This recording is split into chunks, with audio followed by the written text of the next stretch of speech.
pouquinho mais acima, eu acho. Vocês estão todos me ouvindo bem? Tá, inicialmente eu quero agradecer então ao senhor Carta, a Rosa e neles, dando um abraço fraterno a todos os integrantes desta casa, nosso lar, e a todos que estão participando, né, como diz a Samira, minha esposa, que está lá em Marisol nesse momento, também fazendo palestra, por aqueles que, tendo muitas vezes programas até mais condizentes a nível familiar, deixam e vêm até o centro para receberem, se instruírem e ouvirem. Então, obrigado pela presença de todos vocês.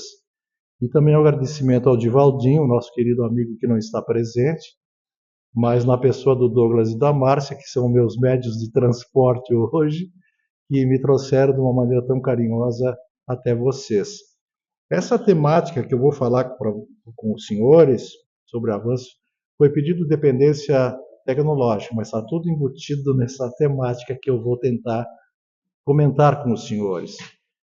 Os avanços tecnológicos e os transtornos da saúde.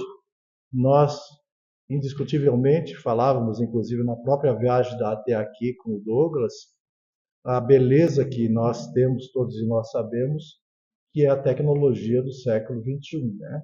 Quem pode preterir esses recursos que nós temos para a exposição, as comunicações e tudo mais? Então, nós sabemos dessa importância, mas por trás desses avanços também, nós temos algumas consequências negativas. Me perdoe insistir, vocês estão ouvindo bem? Porque como eu estou com o microfone aqui, de repente eu me afasto um pouco. Não. E não tem como tirar para mim segurá-lo na mão, não ficaria melhor? Eu prefiro que aí eu me mexo, né? Me faz essa gentileza. Então, assim fica melhor. Aí eu me posiciono e fica bem melhor. Deixa eu ver se isso aqui está funcionando. Tá.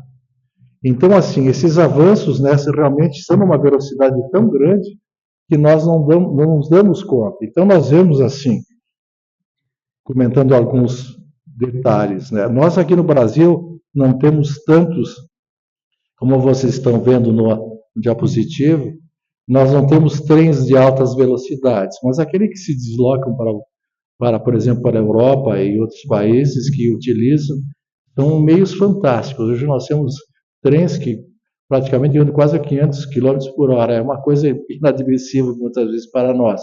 De tanto que a tecnologia está avançando. No próprio Japão tem que andam até mais que essas velocidades.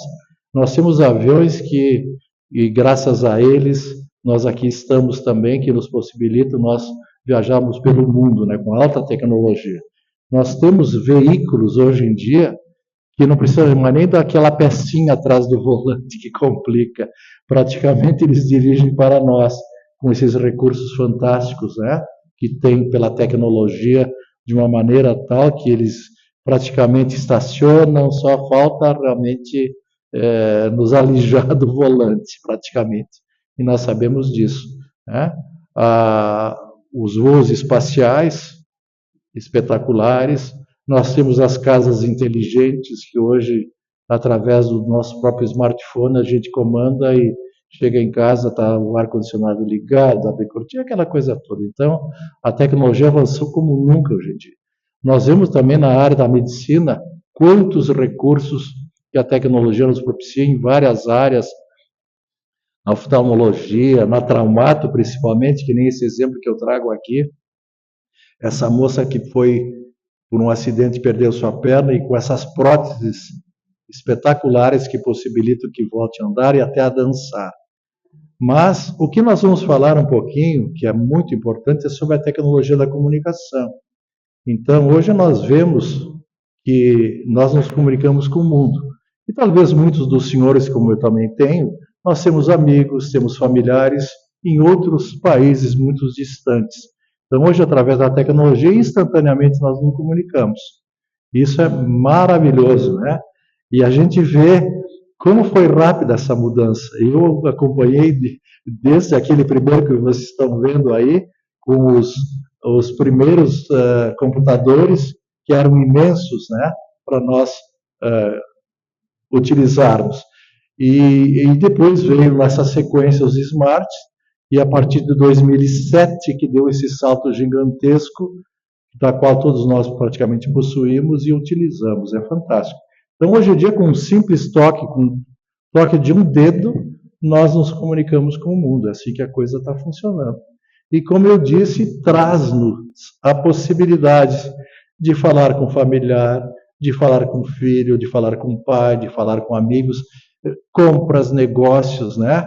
Que isso aí exemplifica bem esse comprimento que vocês estão vendo entre duas TVs ou duas telas, né? Que possibilita a nós tantas coisas maravilhosas. Porém, essa realidade possibilita a ampliação de conhecimentos. Porém, está nos causando a diminuição de privacidade e o excesso de informação. O que nós estamos vendo com isso, né? Nós atravessamos momentos em que os profissionais de todas as áreas estão, assim, muitas vezes se sentindo extremamente ansiosos e angustiados, porque parece que se tu fica um dia, parece, eu estou dizendo entre aspas, parece que nós já ficamos atrás. Eu perdi alguma coisa. Então, esse é o grande problema. E isso está determinando grandes transtornos para todos nós, porque a tecnologia ela está invadindo os limites por todos os lados. As pessoas estão ficando muito mais impacientes do que nunca. Talvez você não tenha se dado conta, mas é um dos grandes motivos essa preocupação constante de não se desligar das informações contínuas. Eu lembro quando eu fiz não essa palestra, eu já falo sobre isso há mais de uma década, praticamente uns 14 anos, quase uma década e meia. Eu lembro a primeira vez eu fiz dentro do teatro da Universidade de Caxias do Sul, que nós fizemos as nossas jornadas médicos espíritas, e eu desafiei as pessoas aqui. Eu fiz um convite, na realidade, não foi um desafio, mas que deixassem desligados os seus celulares por 1 hora, enquanto eu falasse. E eu vi gente muito angustiada para ter que fazer isso, né? Como um teste, para ver se conseguiu ficar 1 hora com o telefone desligado. Então é terrível. Então aí nós vemos que será que são as pessoas que dominam as tecnologias ou as tecnologias que estão nos dominando? É isso que nós temos que pensar. As pessoas estão cada vez mais dependentes desses produtos. É o que se chama de tecnose. Hoje em dia está assim. Eu sou do tempo, como profissional médico, eu passei por toda essa evolução, né? Quando a gente fala, você era antigo, não, eu passei, me reciclei e não sou um expert, mas eu domino amplamente tudo isso. Peguei os primeiros computadores e olha, toda essa evolução, como muitos dos senhores aqui, alguns talvez tenham até próximo da minha idade, né? Passamos por isso, a gente domina. Mas hoje em dia, por exemplo, agora pifa isso aqui, acabou a palestra. Não, a gente tem conhecimento, vamos continuar conversando. E os sistemas, na maioria dos locais, se cai a internet, se cai um computador, paralisa tudo. É no supermercado, nos bancos, né? Os bancos, embora tenham diminuído enormemente o movimento a nível físico, se ampliou através da tecnologia, e todos vocês sabem, hoje em dia eu vejo com o meu smart, a gente faz tudo, vocês devem fazê-lo igual. Banco, tudo a gente faz através deles, né? Mas se paralisa, então é que nós estamos ficando exatamente assim. Isso aí é de uma maneira exagerada, mas as pessoas que não têm a disponibilidade ficam sem a ferramenta e entram em crise, porque não sabem mais operacionalizar. O jovem não sabe fazer mais cálculo de matemática. Tu dá R$10 por uma compra, sai R$6. Tu dá R$10 mais R$1 para ele te dar 5 de volta. Se ele não tiver calculador em alguma coisa, ele não consegue fazer a conta. Isso é altamente alarmante. Eu não vou entrar nessa área, que isso é motivo para nós falarmos outra oportunidade, porque como nós aprendemos na nossa formatação educacional de fazermos ainda, eu sou da época que fazia a caligrafia, Tem todo um avançar antropológico, né, para nós chegarmos na escrita e na fala. A escrita mobiliza certas áreas cerebrais que nos facultam memória e uma série de coisas. Digitar em computador, não. É outro mecanismo. E aí isso é a minha preocupação que eu vou falar na sequência. Eu não vou me estender nisso só para ter algo para vocês. Então nós vemos que as pessoas se viciaram tanto que as pessoas não conseguem mais desligar. Eu adoro praia, não sei se vocês gostam. Né? Então, na época, o nosso verão é tão rápido. Né? No Rio Grande do Sul, agora é a época do frio, e praticamente janeiro e fevereiro é o nosso mês de férias, que nós, graças a Deus, conseguimos nos deliciar com as belezas do verão. E o que se vê na praia, as pessoas não conseguem mais nem curtir seus filhos, não conseguem nem mais curtir a praia. Então, de vez em quando, ficam olhando assim, chega a mãe com os filhos e pegam o celular, ficam 3 horas na praia, 2 horas que seja, sei lá quanto tempo, permanentemente ligados, não curtem, não brincam, né? Graças a Deus não são todas, porque esse ano também eu me deliciei, porque eu nunca vi tantas famílias com tantas crianças brincando também. Mas é de estarrecer, e não deve ser diferente para vocês, né? As pessoas estão tão viciadas que agora, na ponta dos dedos, já nasce um celular. As pessoas não saem mais, né? Eu sou do tempo, eu passei por tudo isso. A gente comprava no começo para mostrar o celular, a gente botava na cinta, as mulheres tinham bolsas tá. Hoje em dia tem que sair com o celular na mão, não se consegue mais desligar, né? Então parece que o celular faz parte de uma das mãos.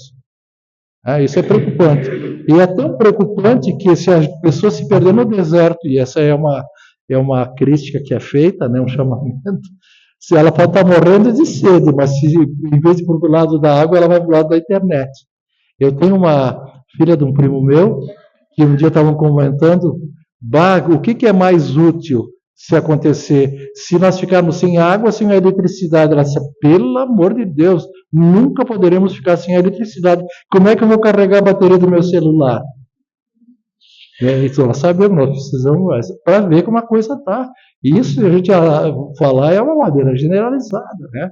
Então, novas doenças estão sendo provocadas pelo uso da internet.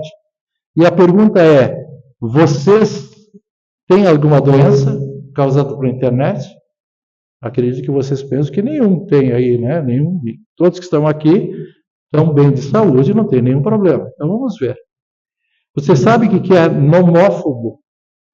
Que termo, né? Nomófobo. O que será isso? Eu vou explicar para vocês.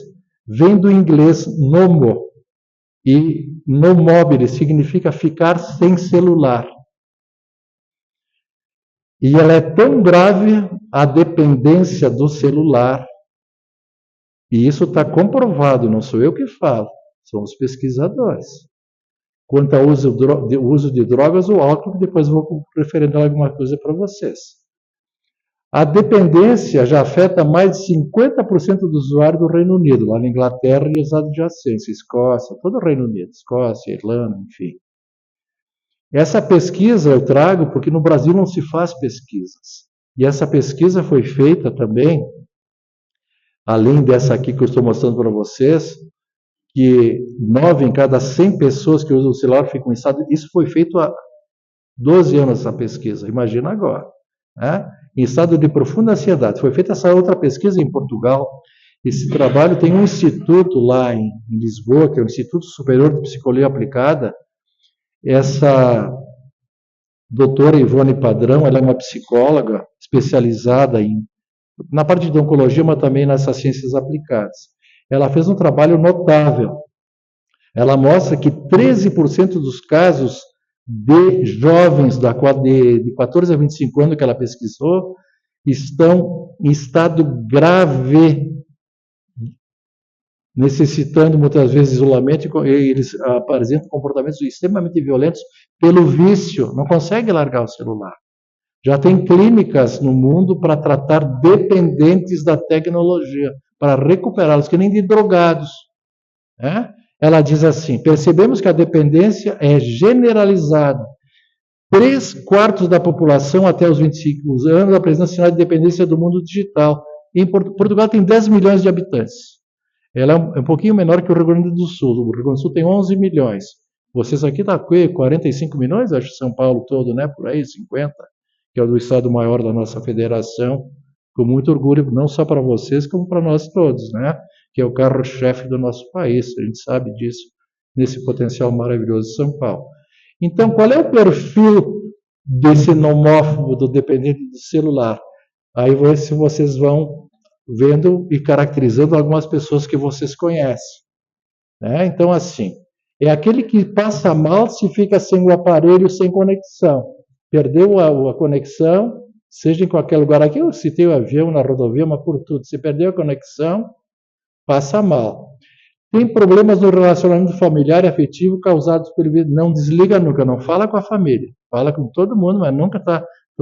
As famílias são assim, cada um fica no seu cantinho com o seu celular. Talvez vocês conheçam alguém, né? Causados pelo vício, que façam isso. Não consegue estar em família e brincar com seus filhos, pois toda chamada é importante e não pode ficar para depois. Então, a alegação dos pais, né? Não posso desligar, pode me chamar, pode... Então, nem fala, nem brinca com os filhos. É aquela pessoa que sempre faz as refeições de olho no celular. Alguém pode chamar, né? Então, não desliga. Tem uma amiga minha que diz assim: celular não vai para a mesa, não é talher, não é copo, não é prato, nem é comida. Eu nem vou perguntar quem deixa o celular fora da mesa, nem vou perguntar, nem se movimenta, nem vale sorrir, e ficou bravo, né? Mas é isso aí, né? Sempre deixa ligado o celular. E estranha quando não recebe nada. Isso tem que estar olhando, será que não me chamaram? Será que eu deixei no silêncio? Silente ele, será que está? Vocês vão vendo, né? A gente vai rindo, porque a gente lembra sempre de alguém que faz isso, né? Quando não nós mesmos, né? Só se sente seguro quando está com o celular. E geralmente, que nem essa aí, está com 3 celulares.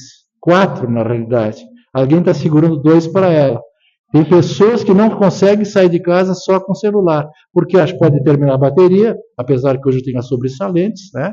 Mas pode pifar, então, de garantia, eu levo o outro. Tem jeito. Eu conheço, não sei se vocês conhecem. A compulsão. Então, esse uso abusivo provoca sinais semelhantes que eu citei há pouco para vocês, de usuário de drogas. É exatamente que nem essa figura. Eles necessitam. Depressão do Facebook. Esse foi um estudo feito numa universidade de Michigan, nos Estados Unidos, que mostra o grau de depressão entre os jovens. Por quê? Porque já comprovadamente, por estudos, 70%, 80%, quase 90% que se posta no Facebook é falso. Só se coloca coisa boa. O Vitório colocou uma foto que estava na praia se deliciando, e eu aqui trabalhando feito um condenado, não consigo tirar um dia para ir na praia. Então eu lá sorrindo. Estou dizendo isso, é a inveja, né, que leva. Outros, né, colocam assim, muitas vezes estão com um problema seríssimo, mas tiram uma foto sorrindo que está. Então, a maioria do que é postado é falso. Então, de repente, aquela foto do Vitório nem estava na praia, ou eu botei um fundo, enfim, né, muitas vezes assim. A gente sempre mostra o melhor, mas não que a gente esteja no melhor. E quem vê entra em depressão porque não pode estar naquele lugar. Então, é algo que, em vez de causar prazer, bem-estar, uma boa informação, muitas vezes nos leva a esse tipo de problema. E os vícios dos jogos online, dos jovens que são viciados. Eu até tinha outras fotos, eu até achei que estava nesse aqui, não estava, porque tem uma das fotos, que nesse moço que está assim, tem um deles sentado com raízes nos pés, porque viram à noite, não come, não se alimenta, é uma desgraça, né? Tem um estudo de 2010, também financiado pelo governo da Coreia do Norte, da Coreia do Sul, que Coreia do Norte, por causa dos vícios dos jovens, cerca de 18% da população, de 9 a 39 anos, foi feito um trabalho, e estavam viciados nos jogos online. Na Coreia do Sul tem uma grande evolução na tecnologia, os jovens que acompanham sabem disso, tem um avanço enorme. Então, devido a esse problema, eles começaram a desligar a internet da meia-noite às 7 horas da manhã, dizendo, é a lei Cinderela, a partir da meia-noite, não vira abóbora nada, né? É proibido utilizar, de tão viciados que estão os jovens vejam, senhores. E a Associação de Psiquiatria Americana decidiu já incluí-lo como dependência. E já é tratado como dependência que nem as outras drogas, maconha, enfim, todas as outras drogas que levam ao problema. Outro problema grave é a hipercondria e hipocondria digital.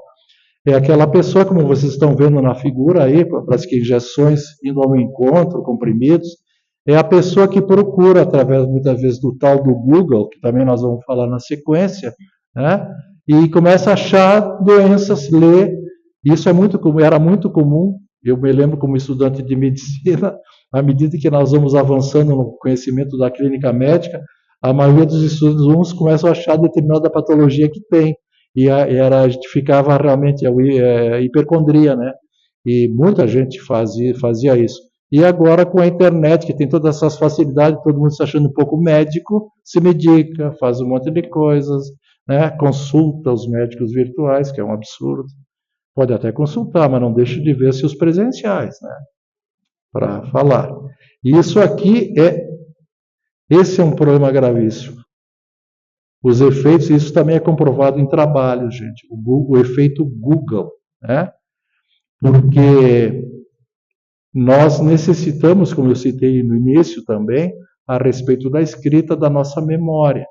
O que está ocorrendo agora? Uma diminuição na capacidade cognitiva, principalmente de memória. O problema não é com nós mais idosos, embora também nós estamos sendo afetados enormemente. O problema é que acontece isso aqui, parece que o cérebro está se indo. Então, para que eu vou gravar na memória determinado tipo de coisa, se quando eu preciso eu vou para o Google? Talvez vocês façam isso, eu também faço de vez em quando, né? Para a gente pegar informações. Só que isso não retém mais, a memória não retém nada. Tudo hoje para a gente sair, até para chegar aqui hoje, é normal, eu também utilizo uma ferramenta fantástica, o GPS, né? Seja para o Waze, seja para o Google Maps, mas nós estamos deteriorando a nossa memória. E a preocupação, nós idosos, embora também a gente já tenha as falhas pela própria idade, nós vamos cada vez mais deixando de lado a nossa memória utilizando essa ferramenta. Mas o problema é o jovem não tem mais memória para nada. E isso é preocupante, muito preocupante. Existem também os riscos físicos, nós sabemos, né, que as pessoas não se desligam, ficam digitando ao volante, talvez vocês conheçam algumas pessoas que façam isso também. E aí o que acontece? Acidentes, né? Milhares de acidentes graves, atropelamentos. Eu não trago aqui, há uns anos atrás saiu uma série de vídeos na própria China. Os atropelamentos assim, meu Deus do céu. Lá a gente diz, tem muito chinês lá, mas tem gente que nem nós, né, gente? E realmente assim é preocupante. Tanto que até foi pensado uma nova sinalização de trânsito. Cuidado, pedestres com seus celulares. Isso é um lado hilário, mas também é preocupante, né? Mas nós estamos comprovando algo que é mais do que preocupante. O dano físico e o potencial patogênico da radiação de micro-ondas emitidas pelos dispositivos sem fio. E a gente diz, tudo bem, a gente faz, mas qual é o problema que ocorre? Tem associações entre esse tipo de radiação e câncer. Então, tem entidades, que nem essa aqui foi colocado aqui, a saúde mental nos Estados Unidos, eles fazem pesquisas. O problema é as nossas crianças. Foi feito um estudo entre 2010 a quase até 2017, 2018 sobre isso. Eles avaliaram várias crianças fazendo dados de dosimetria das radiações dos celulares. E a conclusão é que crianças e fetos, né, quando estão ainda na barriguinha da mãe grávida, enfrentam um risco maior que os adultos de dano neurológico por essa radiação. E já está comprovado, né? Essa taxa de absorção é muito maior nas crianças, porque eles têm um tecido nervoso mais, entre aspas, tenro, da informação. O osso do seu crânio menor é fino e a radiação o atinge e causa problemas, aumentando tumores cerebrais. Isso foi visto antes da pandemia. É importante salientar para vocês que depois da pandemia, conversávamos na vinda aqui, a intensificação, e vocês devem também ter visto isso, que nunca teve tanto câncer como está tendo agora, depois da pandemia. Aí é outro problema. Quer dizer, já existia um problema, agravou ainda mais. Né? Então, começaram a se ver em estudos na Europa, muita incidência de câncer em bebês que não tinha antes. Né? Tanto na Dinamarca, na própria Austrália, nos Estados Unidos. E é isso que me preocupa. E eu, como pediatra, trago essas informações para os senhores e levo em vários lugares. Levei essa palestra também para a Europa, falei na Itália, falei em Portugal, na Espanha. Eu sou apenas um estudioso, essas informações estão aí para todos, é só procurar. Mas são alertas que a gente leva, né? E depois nós vamos falar um pouco, porque nós espíritas que somos, isso aqui também tem um efeito espiritual, evidentemente, e tem as consequências nefastas, como aquele que é estilista crônico, ou usuário de drogas, etc. Por isso que é importante nós salientarmos isso. E isso também é outro dado enormemente preocupante. A Academia Americana de Oftalmologia, ela fala que atualmente nós estamos enfrentando um problema muito sério. E eles fizeram um estudo referente à utilização desses celulares, desses smarts, que até 2050, cerca de 50% da população vai precisar de óculos. E isso está afetando enormemente, eu tenho falado com o meu oftalmo, a incidência de miopia. O problema visual mais saliente, mais comum será a miopia, pelo uso frequente nessa utilização. E as crianças que ainda não têm a sua formatação, elas estão amadurecendo, elas serão as mais prejudicadas. Talvez você já conheça algumas crianças que precocemente estão utilizando já óculos, não porque teriam que usar, mas por a utilização indiscriminada desse tipo de ferramenta. Crianças que extrapolam o uso de smart também, já trabalhos na Europa, aumentaram a chance, 8 tipos de câncer. Aumentaram o câncer de mama. Gente, eu estou referindo antes da pandemia. Mama, colo, rins, fígado, etc. Próstata, pâncreas. E aí se chegou à conclusão que apareceu o quarto macaquinho agora, né? Porque nós sempre se falava, tem aquele que não vê, tem aquele que não ouve, né? Que a gente caracterizava as pessoas, e aquele que não fala. Hoje tu dá um celular, ele não é os 4. Ele não ouve, não vê, não fala, por isso que é atropelado, vive um outro mundo. E a preocupação é tão grande que tem essa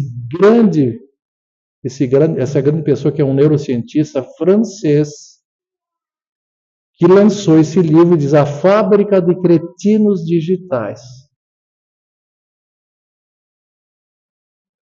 Esse livro é notável, eu digo para vocês todos, para pais principalmente. Ele comprovou que é a primeira vez na história que uma geração, essa geração atual, tem o QI menor que o dos pais. A tendência sempre foi, como evoluiu da humanidade, cada geração tem um coeficiente de inteligência sempre maior, é progressivo. Agora está menor. Porque usam o Google, não usam mais a memória. Então, é um fator muito preocupante, né? Porque a infância de hoje está exposta a essa orgia digital de nos diz. Isso é muito preocupante. E tem trabalhos provando também aquilo que eu disse em relação à escrita que comprovam isso. E segundo a Organização Mundial da Saúde, o número de crianças e adolescentes também um grau de obesidade, porque as crianças não praticam mais esporte, não caminham, só ficam sentadas comendo. A televisão, até uns anos atrás, era babá, né? Agora agravou ainda mais com essas telinhas, né? Porque cada um tem o seu, e aumentou 10 vezes mais a obesidade nessas últimas décadas, e agora agravou mais ainda. Os pais, como é que estão se comportando frente a isso? Como é que estão fazendo? Olha ali, ó, a criança olhando os pais, né? Estão cada vez mais, parece, desapegando dos filhos. Esse trabalho eu trouxe rapidamente para os senhores, porque ele é tão vasto, e eu também não quero cansá-los. Mas as projeções, por isso que eu gosto sempre de mostrar, elas são impactantes. Só que uma psicóloga em Curitiba, ela disse assim, se referindo, quando você larga o celular, é o seu filho que vibra. Ela falando, né? Porque muitas crianças querem brincar com seus pais, e seus pais estão presos aos aparelhos. Mais uma maneira de não brincar com seus filhos. Você não vai ver ele crescer se continuar olhando para baixo. Então ela tem uma série, um trabalho muito lindo, só que eu só coloquei duas para vocês. Então, realmente eu estou sendo aquele pai presente, eu estou efetivamente sendo participativo e demonstrando meu amor, porque nós sabemos que a educação ela parte do lar. O colégio instrui, claro que secundariamente também educa, mas a educação é feita no lar, é exclusividade e responsabilidade dos pais. E se o pai não absorve, não adota os seus filhos integralmente, é isso aí. Então, na ausência do apego dos pais, as crianças também começam a se conectar cada vez mais. É um exemplo. Uma coisa que nós sempre salientamos nas casas espíritas, e é onde a gente conversa, a gente troca essas reflexões, ou a gente pensa em voz alta. A criança, ela é educada pelo exemplo, porque ela fará o que eu faço, não o que eu digo. Então, se eu sou coerente, falo uma coisa de forma correta e exemplifico de forma correta, ela vai me seguir. Agora, se não adianta se eu falar e não fizer exatamente o que eu digo, ela vai fazer o que ela quer. Nós, adultos, é diferente. Nós só nos modificaremos com a compreensão. Esse é o grande diferencial da doutrina espírita, que ela nos traz estudos. Aquele que realmente quer entender a doutrina tem que estudar. E estudar vai compreender. Compreender vai se modificar. A palestra é apenas uma amostragem para que a pessoa busque, através da sua curiosidade, procurar conhecimentos.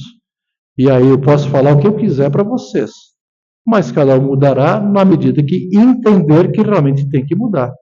Também a finalidade nossa é fazer esse link entre a ciência, a filosofia e a religião, que são os ensinamentos de Jesus. Então a ciência comprova isso que eu estou a falar para vocês. Não é uma narrativa. Eu não venho para fazer uma narrativa, eu venho para fazer um alerta baseado em ciência. E a doutrina espírita é baseada no tripé. Então é isso que nós temos que aproveitar. Esse também é um trabalho que foi feito em 2009, 2010, por aí. Uma em cada 11 crianças com idade entre 8 a 18 anos estão viciadas. Isso aqui é interessante para vocês acompanharem. Olha, isso foi feito nos Estados Unidos. Famílias onde há pelo menos uma criança menor de 8 anos. Gravem isso. Uma criança, no mínimo, menor de 8 anos. Então, vocês vão olhar naquele, tem assim 4... Deixa eu ver se eu consigo mostrar para vocês aqui, ó. Casas com celular. Então, vocês olham, primeiro aquele de cima, pretinho em cima, lá, deixa eu ver aqui assim. Olhem aqui, ó. Aqui, ó. O primeiro diz assim, ó. Em 2011 tinha 52% de casas com celular, isso nos Estados Unidos, foi feito um trabalho. Lá é feito um trabalho de pesquisa séria. Em 2013, 75%. Já em 17, gente, praticamente 9 anos atrás, 98%. Já tinha isso aí. Aí vocês vão ver na sequência o tempo de uso de telas. E aqui eles dividiram em rendas alta, média e baixa. E vejam vocês de baixo para cima aqui, ó. Ó, a utilização por horas do celular. Crianças menores de 8 anos, eu estou falando, não é o povo, é nós. Menos de 8 anos, gente. Lembre disso. As crianças de, então, poder aquisitivo alto, 1 hora e 50. As médias, 2,20. E as mais pobres, 3 horas e meia praticamente. E aí mostra naquele verdinho embaixo aqui os dispositivos eletrônicos em casa. Então tinha assim, em verde outras telas, e a 2011 está no meio. Tinha aquela parte pretinha aqui e agora o grande aqui. Ó. A pequena era 4% que tinha desses dispositivos. E agora, praticamente, nesse ano de 17 tinha isso aí. E aí mostra a média diária, né, que foi utilizada na outra parte. Tempo de uso de celulares, média diária ainda, que está aqui, foi aumentando. Então, outra coisa para salientar para vocês, não sei se vocês têm esse conhecimento. Quem nos vende, quem cria, que a gente chama os gurus digitais, lá no Vale do Silicone, no Vale do Silício, perdão, lá na Califórnia, né, que tem os Estados Unidos, eles têm para os seus filhos escolas sem tablets, sem smart, nem computadores. E isso nem no jardim da infância, até a idade de 14 anos. Seus filhos não utilizam essas ferramentas. Eu vou dizer, mas como não utilizar? Os pais proíbem? Não. Eles são vigiados, os professores são contratados para não utilizarem. Eu trago aqui na sequência, acho que tem alguma coisa aqui, não sei se eu pus aqui. Ó. Olha, Bill Gates diz, não temos telefones na mesa quando estamos comendo, e só lhe damos quando completarem 14 anos. O Steve Jobs, que já faleceu há horas, que foi o criador da Apple, né? Ele diz a mesma coisa, limitamos o uso da tecnologia, todos os grandes. E aí, na escala entre 2, aí o Chris Andrews, que foi outro grande CEO, ele dizia, na escala entre doces e crack, isso está mais próximo do crack. Né? Então, enquanto as escolas e todo mundo querem utilizar essa ferramenta de todo jeito em crianças pequenas, né, tem que ter critério. Lá não é utilizado. O que desencadeia o aprendizado é a emoção.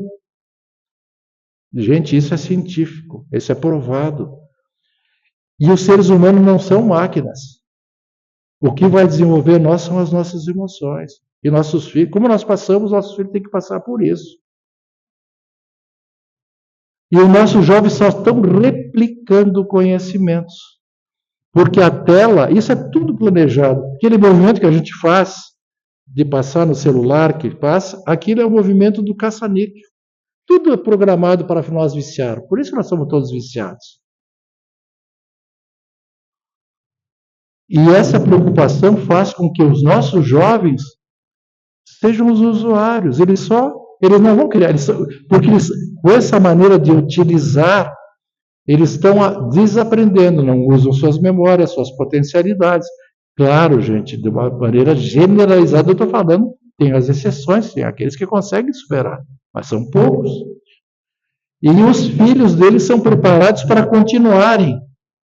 Porque criatividade é algo essencialmente humana.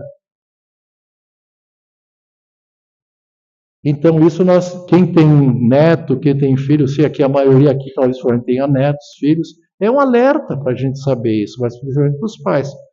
Porque, quer queira ou não, por que a gente está sempre ligado? Porque nos dá prazer. Né? É a dopamina que é liberada. Então, aqui eu trouxe o hormônio do prazer, que é a dopamina. Quando a mamãe faz uma comida boa, a esposa, o filho, comida é bom, né, gente? Puxa, ponha bom, né? Nos dá prazer. Comer um doce, tomar uma coca, tomar um sorvete, receber uma notícia boa, porque a gente está sempre querendo receber uma notícia boa, a gente não desliga por isso, né? Todos são fatores que nos levam. Todos são neurotransmissores que nós temos. A serotonina também é do bem-estar, que nós secretamos 80% no nosso intestino. A dopamina é uma delas. E eu vou trazer rapidamente para vocês, não vou dar uma aula, nem me cabe, também não sou.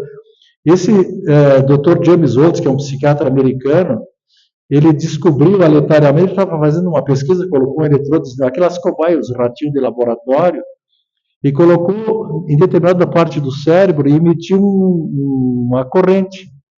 E ele viu nesse determinado local que os ratos não queriam comer mais nada, eles queriam lá, porque eles iam, está vendo como eles estão indo aí, como se ele fosse naquele botão, ele acionava, e disparavam ele todo. Eles sentiam imenso como prazer. Eles não comiam, não bebiam e morriam só nisso aí. Ele foi ver o que estava sendo acionado. Foi acionado um local, que se chama mesolímbico mesocortical, que ele determinou que é o sistema de recompensa do sistema nervoso. É mais ou menos para vocês entenderem isso aqui, ó. Tem o lobo frontal, vocês estão vendo pelas setas, lobo temporal, lobo parietal, occipital, e entre eles tem aqui, ó, e cada um tem sua função. O frontal é para as funções psíquicas, o temporal memória, bom, só isso aqui só vou passar porque aqui, ó. Sistema de recompensa é nessa parte aí, e aí que a dopamina atua. E sintetizando, quando nós sentimos prazer, comemos um chocolate, dá aquela satisfação, nós liberamos dopamina. E a dopamina, ó, nós temos aqui, ó, as vesículas de dopamina.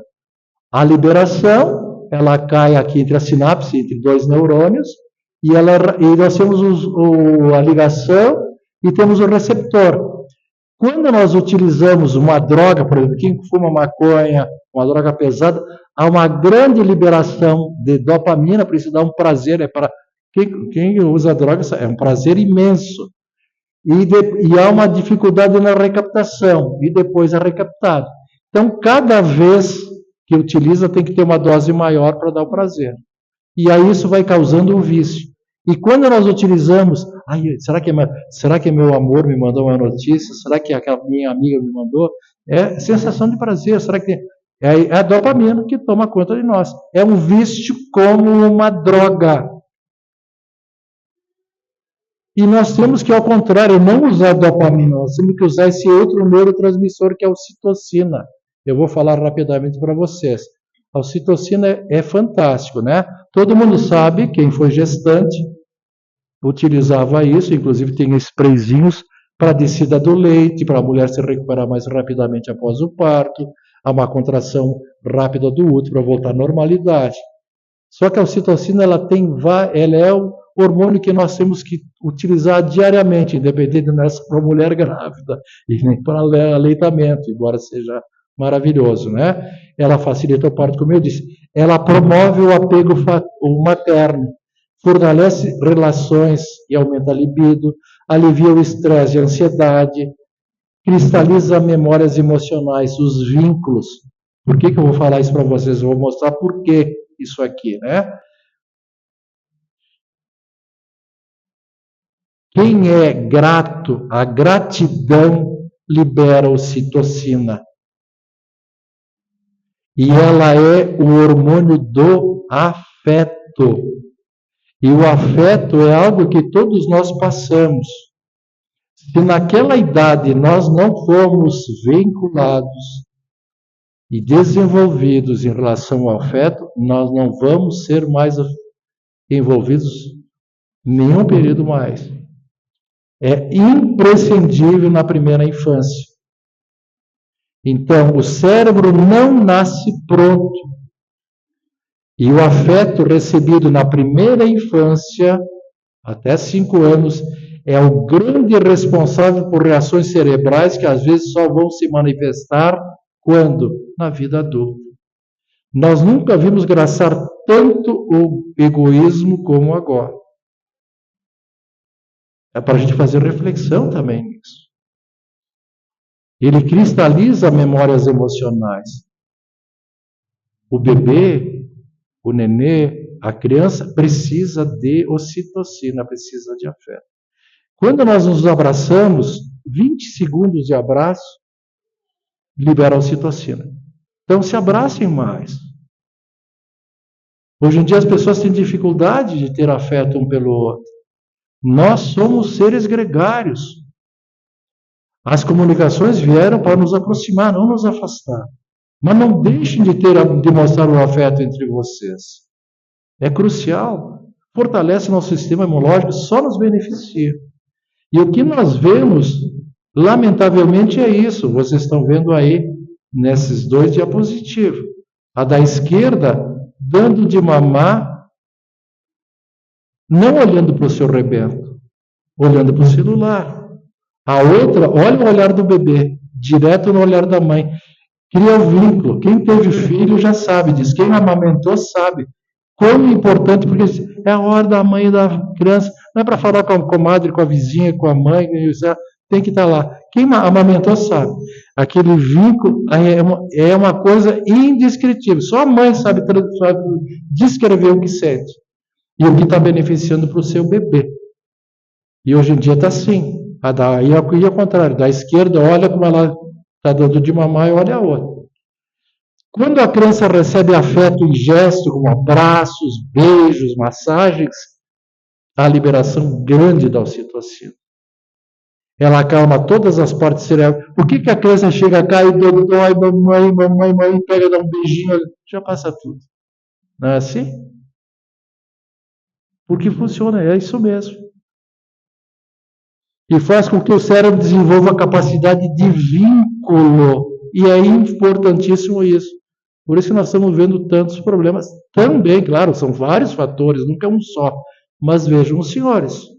Aí vocês vão me perguntar, então existe uma idade adequada? Como é que nós vamos dar esse celular para nossas crianças? A Sociedade Americana de Pediatria recomenda até 2 anos nunca. Entre os 2 e 5, o tempo de exposição a 1 hora por dia com conteúdos adequados para a idade. Que vem ao encontro do que falávamos quando vimos. Pode, com critério. Para maior de 6 anos, limite quanto ao tempo de exposição. Eu sempre falo com vários amigos meus e colegas, algumas vezes conversam comigo, porque parece assim, se eu não deixar meu filho praticar, ele vai perder a habilidade e os outros vão superá-lo. Se eu, na idade que eu tenho, consigo dominar, essas crianças vêm com uma aptidão, por isso que os pais, os CEOs do Vale do Silício não dão para os seus filhos. Acham que com 14 anos eles não vão dominar, mas pelo amor de Deus, se nós já, eu digo os vetião, que a gente chama na nossa região, as pessoas mais idosas, conseguem, imagina nossas crianças. É um tempo de formação que tem que ser evitado. Elas precisam o quê? Isso aqui, ó. A criança tem que brincar, criar brinquedos, carinho, afeto, porque a ociosidade faz com que crie.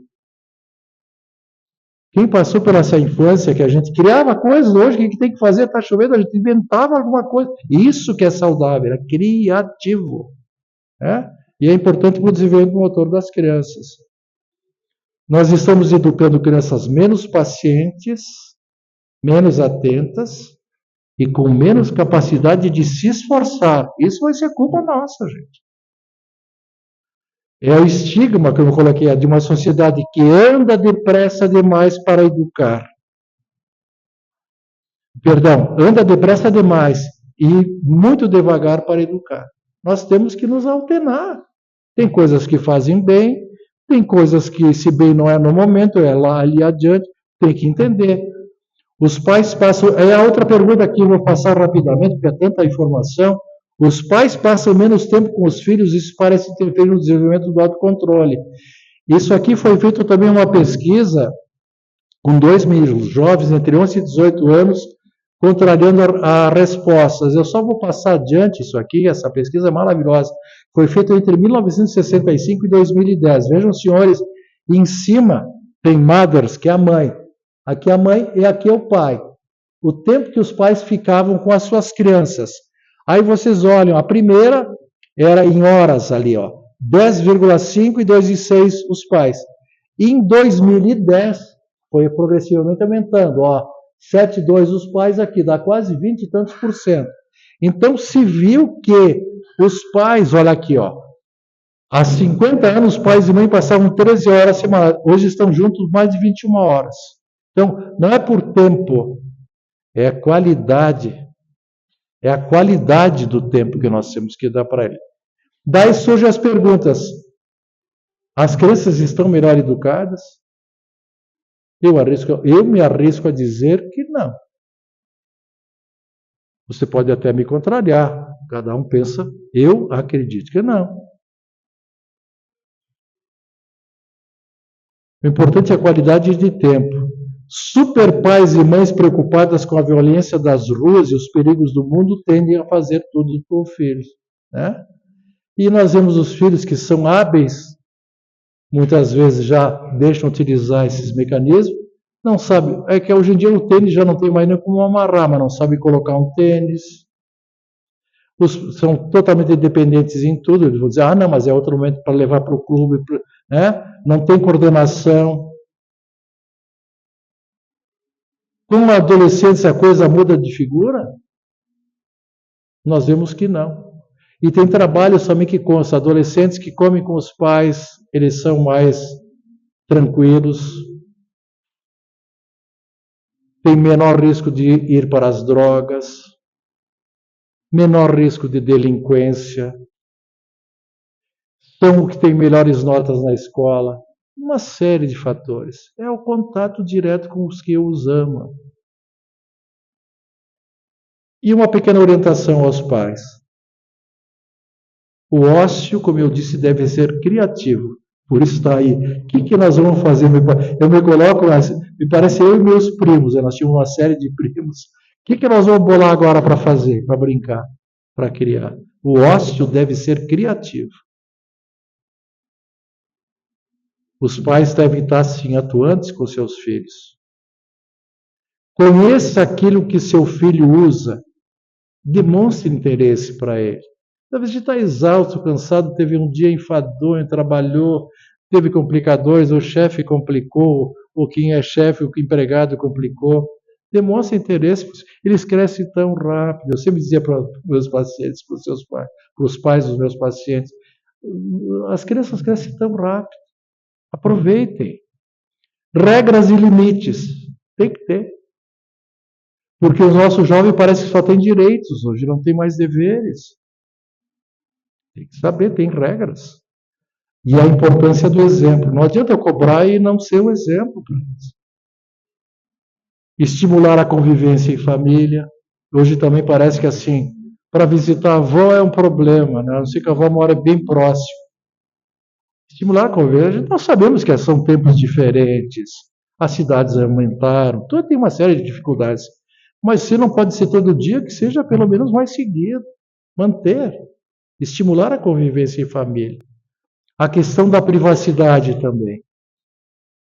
Muitos pais dizem, não, o quarto do meu filho é intocável, o quarto é dele. Não, enquanto ele estiver na minha casa, a casa é minha. Ele está no quarto, né? Então muitas vezes não se entra para ver o que estão fazendo.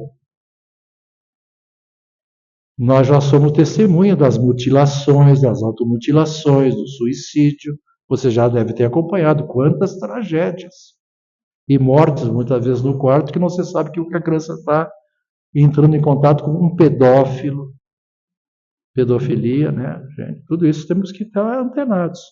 A hora de dormir é importantíssimo, porque eles são com o celular e muitas vezes ficam toda noite jogando, a gente não vê.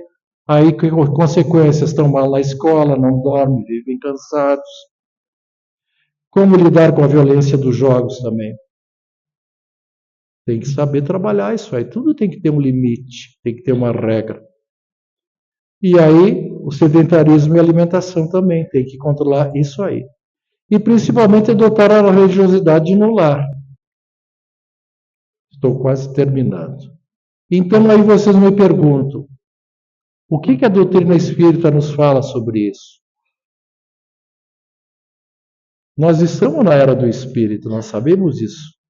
Kardec nos traz no Livro dos Espíritos, nos dizendo como é o espírito quem comanda a matéria, as orientações dos espíritos superiores a respeito das dependências aplicam-se a todas, e mesmo as que digam respeito especificamente a um ou outro tipo de dependência. A ciência, em seus desdobramentos na área da neurociência, já nos explica essa abrangência, pois é o espírito quem mobiliza as regiões do cérebro e as ativas segundo as suas inclinações, as suas motivações, as suas preferências estado de ânimo, as suas virtudes, os seus defeitos e seus vícios. Por isso nós espíritas tem que ter esse olhar, porque o espírito que chega muitas vezes ele é mais velho que nós, ele tem vivências passadas e ele traz as tendências. E pais estão ali não com fórmula, mas com discernimento, com amor e boa vontade, para ver o que tem que fazer com esse serzinho que está chegando. E as dependências de todo tipo. Nesse livro Sexo e Destino, na psicografia do Chico, André Luiz nos diz, ele nos informa, nesse livro, que o processo obsessivo desempenha relevante papel contribuindo para a eclosão e manutenção de qualquer tipo de dependência. Nós sabemos, então, que as vinculações obsessivas estão no nosso lar. Dá prazer e eles estão atuando em nossos filhos. Tem que lembrar disso. Não só pensar, não, ele não assume, que eu saiba, ele não sai com uma droga. Essa é uma droga também. Nesse livro, Estude e Viva, no capítulo 35, também de André Luiz com Chico, né, da psicografia do Chico, ele fala assim sobre influenciações espirituais sutis, que são os obsessores, sempre um espírito infeliz, inferior atuando. Ele diz assim, não se sabe o que tem causado maior dano à humanidade, se as obsessões espetaculares, individuais e coletivas, que todos percebem e ajudam a desfazer ou isolar, ou se essas meio obsessões de quase obsidiados, despercebidas, contudo bem mais frequente, que minam as energias de uma só criatura incauta, mas influenciando o roteiro de legiões de outras. Quantas desavenças, quantas separações e fracassos não surgem assim? Estarmos então, nós espíritas, antenados, avisados, para entender isso. Esse é o sinal. Nesse livro fantástico do Leon Denis, Depois da Morte, ele alerta, ele nos diz, todas as chagas morais são provenientes da má educação. Nós somos responsáveis. Reformá-la, colocá-la sobre novas bases, traria à humanidade consequências inestimáveis. Instruamos a juventude, esclareçamos sua inteligência, mas, antes de tudo, falemos ao seu coração. Ensinemos-lhe a despojar-se das suas imperfeições. Lembremos de que a sabedoria por excelência consiste em nos tornarmos melhores. Olha que belo exemplo, que belo chamamento Leon Denis nos faz. Por isso, é a importância na construção dos valores no lar. Por isso, a importância, não só os pais, os tios, os irmãos, os avós, todos nós somos educadores. Todos nós amamos os nossos familiares, por mais dificuldades que tenhamos, né? Mas temos que estar sempre atentos. E através da nossa religiosidade, dessa doutrina do amor do Cristo, que nos acalenta, que nos reforça, que nos auxilia enormemente em nossa caminhada, possamos, né, ser mais disciplinados e, principalmente, cada vez mais, estarmos capacitados e disponíveis para a orientação sobre as qualidades e, principalmente, os valores morais.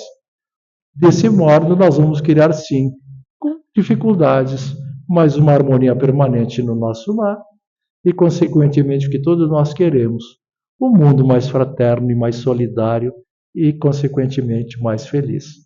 Agradeço a atenção dos senhores e encerro, então, por aqui a minha fala. Muito obrigado a todos.